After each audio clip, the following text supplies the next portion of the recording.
The debate में आपका स्वागत है। आज हम बात कर रहे हैं झारखंड के जंगलों में रहने वाले समुदायों के हक की और उस कानून की जिसे ये हक दिलाने के लिए बनाया गया था, वन अधिकार अधिनियम या फॉरेस्ट राइट्स एक्ट। कानून तो खैर 2006 में बन गया था, लेकिन जमीन पर इसकी हकीकत बहुत बहुत उलझी हुई है। अब झारखंड सरकार ने 2026 तक के लिए एक नई रणनीति बनाई है, जिसमें पुरानी फाइलों से लेकर नए डिजिटल प्लेटफॉर्म्स तक सब कुछ इस्तेमाल करने की बात हो रही है। तो आज हमारी चर्चा का जो बड़ा सवाल है वो यही है, क्या ये नई सरकारी रणनीतियां, जैसे दशकों पुराने वॉकिंग प्लान्स और नए ऐप्स का इस्तेमाल, वाकई उन गहरी प्रणालीगत समस्याओं को सुलझा सकती हैं जिन्होंने इस कानून को अब तक एक तरह से पंगु बना रखा है? मैं इस पक्ष में हूं कि ये नई पहल एक ठोस और उम्मीद भरा रास्ता दिखाती हैं। और मेरा मानना है कि ये रणनीतियां सिर्फ ऊपरी लेपापोती हैं। ये उस बीमारी का इलाज नहीं करती जो पूरे सिस्टम में मतलब जड़ जमा चुकी है। मुझे लगता है कि झारखंड में वन अधिकार कानून का सफर अब एक बहुत ही अहम और सकारात्मक मोड़ पर है। हाँ, ये सच है कि अतीत में बहुत मुश्किलें रही हैं। दावों की स्वीकृति की दर वो बहुत कम थी, खासकर सामुदायिक हक के मामले में। लेकिन अब हमें आगे देखना होगा। राज्य की जो 2026 की रणनीति है, वो कोई हवाई योजना नहीं है। ये एक सोचा समझा व्यवहारिक रोड मैप है।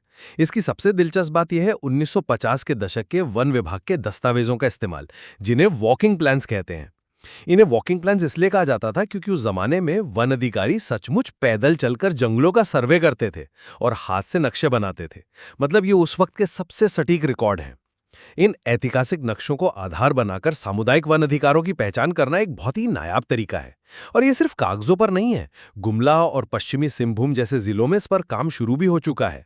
इसके साथ ही जीआईएस मैपिंग और अपार यानी अधिकार पत्र आभार नाम का जो नया डिजिटल प्लेटफॉर्म सरकार लाई है, उसका इस्तेमाल पूरी प्रक्रिया में पारदर्शिता लाएगा। और बात सिर्फ अधिकार देने तक सीमित नहीं है। एक महिला के नाम पर आवंटन जैसी योजनाओं के जरिए इसे सीधे सीधे आजीविका से जोड़ा जा रहा है। सबसे बढ़कर सरकार का सबसे कमजोर आदिवासी समूहों, जिन्हें हम पीवीटीजी कहते हैं, जैसे बिरहोर और असुर समुदायों को उनके पर्यावास का अधिकार देने पर खास ध्यान देना, ये एक मजबूत राजनीतिक इच्छा शक्ति को दिखाता है। आपकी बातें सुनने में बहुत अच्छी लगती हैं, लेकिन जमीनी हकीकत इन योजनाओं के ठीक उलट है। आप भविष्य की बात कर रहे हैं, पर हम उस अतीत को कैसे भूल जाएं जिसमें ये कानून बुरी तरह नाकाम हुआ है। आंकड़े देखिए, अब तक जितने भी दावे दायर हुए हैं उनमें से करीब 44% खारिज कर दिए गए हैं। ये कोई छोटी मोटी चूक नहीं है, ये सिस्टम की एक बहुत बड़ी नाकामी का सबूत है। और समस्या की जड़ तकनीक या योजनाओं की कमी नहीं है, जड़ है वन विभाग और राजस्व विभाग के बीच तालमेल का पूरी तरह से अभाव। जड़ है ग्राम सभा, जो इस कानून की आत्मा है, उसकी सिफारिशों को सब डिविजनल और डिस्ट्रिक्ट लेवल कमेटियों यानी एसडीएलसी और डीएलसी में बैठे अधिकारियों द्वारा रद्दी की टोकरी में फेंक दिया जाना। दावे खारिज होते हैं, पर क्यों खारिज हुए इसका कोई लिखित कारण तक नहीं दिया जाता। आप बताइए, क्या कोई नया ऐप या डिजिटल प्लेटफॉर्म इस मानसिकता को बदल सकता है? इसके अलावा पूरा जोर व्यक्तिगत जमीन के टुकड़ों पर रहा है, जबकि सामुदायिक वन संसाधन यानी पूरे जंगल पर समुदाय के हक को नजरअंदाज किया गया, जो इस कानून का असली मकसद था। ये नई रणनीतियां तो बस लक्षणों पर मरहम लगाने जैसी हैं, जबकि कैंसर तो सिस्टम के अंदर है। असल लड़ाई तो कहीं और है। एक तरफ सरकार लोगों के कल्याण की बात करती है, दूसरी तरफ विकास और इंडस्ट्री की।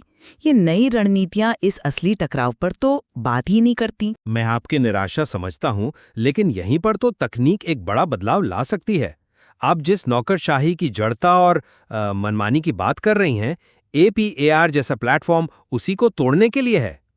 जब हर दावा, हर दस्तावेज डिजिटल रूप से ट्रैक होगा, तो ये साफ साफ दिखेगा कि कौन सी फाइल किस अधिकारी की मेज पर कितने दिनों से अटकी है। ये अधिकारियों की जवाबदेही तय करेगा। इससे पारदर्शिता आएगी। किसकी जवाबदेही? उस अधिकारी की जो सिस्टम में बस एक बटन क्लिक करके दावा खारिज कर देता है। कल्पना कीजिए, एपीआर प्लेटफॉर्म पर एक अधिकारी किसी दावे को अपूर्ण दस्तावेज का कारण बताकर खारिज कर देता है। एक डिजिटल रिकॉर्ड तो बन गया, लेकिन ये कैसे पता चलेगा कि ये फैसला मनमाना था या सही? तकनीक ने तो बस उस मनमानी को एक डिजिटल रूप दे दिया, उसे खत्म कहाँ किया। लेकिन अब कम से कम उसका एक डिजिटल निशान तो है। पहले तो वो भी नहीं था। अब हर खारिज किए गए दावे की एक वजह सिस्टम में दर्ज होगी। इससे एक पैटर्न उभरेगा जिससे ये पता लगाना आसान होगा कि क्या कोई खास अधिकारी या कोई कमिटी लगातार गलत कारणों से दावे खारिज कर रही है। इसकी आगे चलकर जांच हो सकती है। ये वन और राजस्व विभाग के बीच जानकारी के फासले को भी कम करेगा, क्योंकि दोनों के पास एक सेंट्रलाइज्ड डेटाबेस होगा। ये केवल एक ऐप नहीं, ये पूरी प्रक्रिया को जवाबदेह बनाने की दिशा में एक बड़ा कदम है। आप जवाबदेही शब्द का इस्तेमाल तो कर रहे हैं, पर क्या आपका ये डिजिटल प्लेटफॉर्म एक डिस्ट्रिक्ट कलेक्टर को ग्राम सभा के लोकतांत्रिक फैसले का सम्मान करने के लिए मजबूर कर सकता है? क्या उसमें ऐसा कोई प्रावधान है? इस कानून की आत्मा ग्राम सभा में बसती है, पर हकीकत यह है कि उसकी सिफारिशों को महज एक सुझाव मानकर दरकिनार कर दिया जाता है। जब तक जिला और उपमंडल स्तर पर बैठे अधिकारियों को कानून की भावना के प्रति संवेदनशील और जवाबदेह नहीं बनाया जाता, तब तक एपीए जैसे प्लेटफॉर्म सिर्फ डेटा इकट्ठा करने का एक और जरिया बनकर रह जाएंगे, न्याय सुनिश्चित करने का नहीं। ये तो समस्या की जड़ को छुए बिना पत्तों पर पानी डालने जैसा है। ठीक है, हम तकनीक के रोल पर शायद सहमत ना हो, लेकिन आपकी एक और आलोचना उन ऐतिहासिक वॉकिंग प्लान्स को लेकर थी। मुझे लगता है आप इसके व्यावहारिक पक्ष को पूरी तरह नजरअंदाज कर रही हैं। ये कोई अकादमिक विचार नहीं है, बल्कि जमीन पर विवाद सुलझाने का एक बहुत कारगर तरीका है। जब आप सामुदायिक जंगल की सीमाओं को 1950 के दशक के सरकारी रिकॉर्ड के आधार पर तय करते हैं, तो ये एक मजबूत ऐतिहासिक सबूत बन जाता है। इससे समुदायों के बीच आपस में होने वाले सीमा विवाद कम होते हैं, और सबसे बड़ी बात, ये वन विभाग के अपने ही रिकॉर्ड पर आधारित है, इसलिए उनके लिए इसे स्वीकार करना आसान हो जाता है। ये प्रक्रिया को मनमाना होने से बचाता है। 70 साल, क्या 70 साल पुराने नक्शे आज की हकीकत से मेल खाते हैं? इन 7 दशकों में जंगल बदल गए, नदियों ने अपना रास्ता बदल लिया, नई बस्तियां बस गईं और लोगों के जंगल इस्तेमाल करने के तौर तरीके पूरी तरह बदल गए हैं। मुझे तो इसमें एक नया खतरा नजर आता है। अब गांव में एक नया नक्शा बाबू या बिचौलिया पैदा हो जाएगा, जो इन पुराने जटिल नक्शों को समझने के नाम पर लोगों को गुमराह करेगा और उनसे पैसे ऐंठेगा। ये तो लोगों के लिए प्रक्रिया को आसान बनाने के बजाय और भी मुश्किल बना सकता है। आप इसका नकारात्मक पक्ष देख रहे हैं। इन वॉकिंग प्लान्स को एकमात्र आधार नहीं बनाया जा रहा है। रणनीति ये है कि इसे एक शुरुआती बिंदु के तौर पर इस्तेमाल किया जाए, फिर इसे आज के सामुदायिक ज्ञान, यानी लोग जो कह रहे हैं, और सैटेलाइट से मिली तस्वीरों, मतलब जीआईएस मैपिंग के साथ मिलाकर देखा जाएगा। ये सिर्फ एक और ब्यूरोक्रेटिक परत नहीं है, बल्कि एक मजबूत सबूत है जो दावों को पुख्ता करता है, उन्हें कानूनी तौर पर मजबूत बनाता है। यह समुदाय के हाथ में एक और हथियार देने जैसा है। कहने में ये सब बहुत अच्छा लगता है, पर मेरा एक सीधा सवाल है।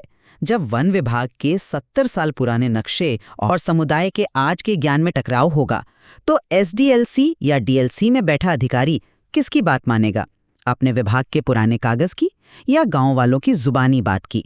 हमारा अब तक का अनुभव तो यही बताता है कि हमेशा सरकारी दस्तावेज को ही तरजीह दी जाती है, चाहे वो कितना भी पुराना और अप्रासंगिक क्यों ना हो। ये कदम अनजाने में सामुदायिक ज्ञान को कमजोर कर सकता है।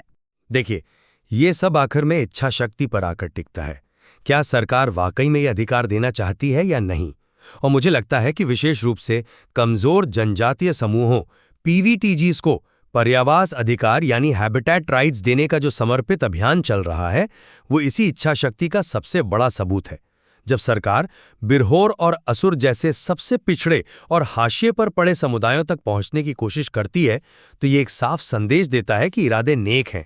ये दिखाता है कि सरकार केवल आसान लक्ष्य नहीं साध रही, बल्कि सबसे मुश्किल और जरूरी काम पहले कर रही है।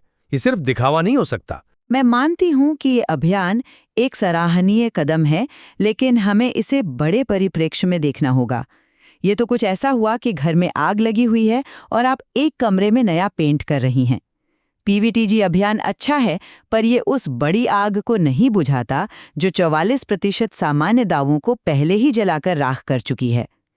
अगर आपका सिस्टम हजारों सामान्य आदिवासियों और वनवासियों के दावों को बिना कोई ठोस कारण बताए खारिज कर रहा है, तो कुछ 100 पीवीटीजी परिवारों को एक विशेष अभियान के तहत अधिकार देना उस गहरी बीमारी का इलाज कैसे हो सकता है?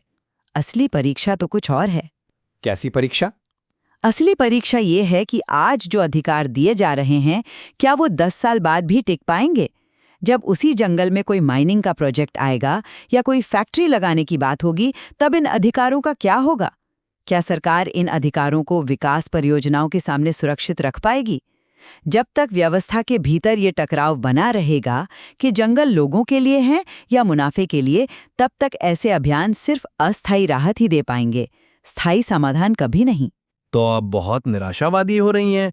पहले अधिकार तो मिलें, फिर उन्हें बचाने की लड़ाई होगी। अधिकार दिए बिना तो लड़ाई का आधार ही नहीं है। ये अभियान एक मिसाल कायम कर रहा है कि अधिकार दिए जा सकते हैं और इससे दूसरे समुदायों की उम्मीद भी बनती है। उम्मीद पर दुनिया कायम है, लेकिन हमें हकीकत से मुंह नहीं मोड़ना चाहिए। हकीकत ये है कि जब तक ग्राम सभा को असली ताकत नहीं दी जाती, तब तक कुछ नहीं बदलेगा। तो निष्कर्ष ये है कि झारखंड में वन अधिकार कानून का भविष्य चुनौतियों से भरा होने के बावजूद मुझे काफी उम्मीद भरा लगता है। 2026 की ये रणनीति, जिसमें तकनीक का इस्तेमाल, ऐतिहासिक दस्तावेजों का रचनात्मक उपयोग और सबसे कमजोर समूहों पर ध्यान देना शामिल है, ये दिखाती है कि राज्य पिछली गलतियों से सीखकर सही दिशा में आगे बढ़ रहा है। ये एक लंबी और जटिल प्रक्रिया है, इसमें कोई शक नहीं, लेकिन इसे सफल बनाने की जो प्रशासनिक और राजनीतिक इच्छाशक्ति अब दिख रही है, वो पहले गायब थी।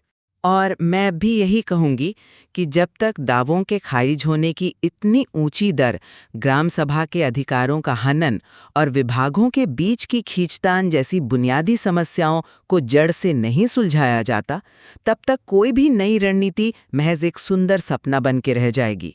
असली सवाल ये नहीं है कि कितनी नई योजनाएं बनती हैं। असली सवाल ये है कि क्या व्यवस्था खुद को अंदर से बदलने के लिए तैयार है?